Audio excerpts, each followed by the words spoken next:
If you have a problem with rejects or any kind of a bill stoppage on deposit, which isn't to say this wouldn't be mostly the same for a dispense, you've really only got about 2 feet of bill path to look at, like nothing other than that. So it starts here at the cam input where a teammate would lay notes down. And you should be able to see, like at this point, if there's anything going on there. So that should be solid. On a new machine, that would be fine. On an older machine, there is a way to adjust tension. So here's the start of the bill path that you're looking at. From there, we'll walk around to the actual, we'll tilt the cam forward and we'll take a look. I'm just gonna turn some gears. So here's where, if I can find a gear, here's where, like you see those notes come out. Like that is where it exits the cam, right here. There's a lot of flicker in that. And it goes into the main middle module from that point. Here in the bottom of the main middle module is where the notes go in. This is also where coin damage occurs. So you'll see these 3 translucent silicone rollers at the bottom. Those should be carefully inspected to make sure that they're perfectly square, that they don't have any part of it missing, and that you don't see what we call eraser dust at the bottom, which would indicate that they've been worn away. Even if there were a coin that had been cleared, it's possible that that coin caused some damage and that bills are always going to skew in there. So careful inspection of the middle module is required. So here's where it enters the middle module, and it is now heading towards the subassembly. So I'm gonna lift up the main middle, and now there are a couple places to look. So hard to get on film, but far forward in here, there's a spring-loaded plastic piece. I'm putting my finger underneath that.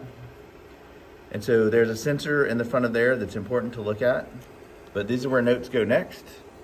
They continue to travel along these note transport belts. I'm gonna remove this note so that we see that, and we can manipulate that by moving the green handle.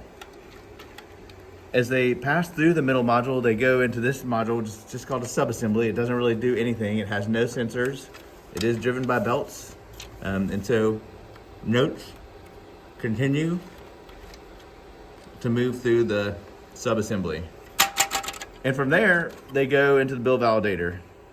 And this is it. Like, this is where the machine would make a decision to reject a note. Nothing else is responsible for that decision. So if you see notes are getting skewed or bent or being rejected for denom, this is all that you have to look for in this, especially on a deposit.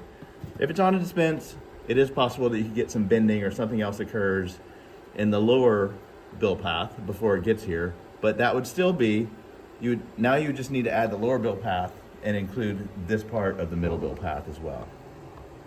So things to look for: if you don't see a coin, or you don't see like any foreign objects, or you don't see any obvious signs of damage, there's not much to see inside of the bill validator. Like, you'll either see a coin or you'll see some damage, or you won't.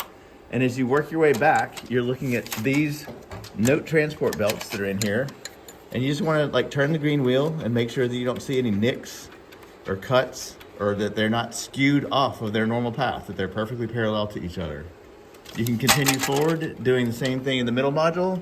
And again, you're just turning the wheel, you're examining the belts, making sure they're not nicked or torn, and that they're perfectly parallel to each other, and that you don't see any damage to that.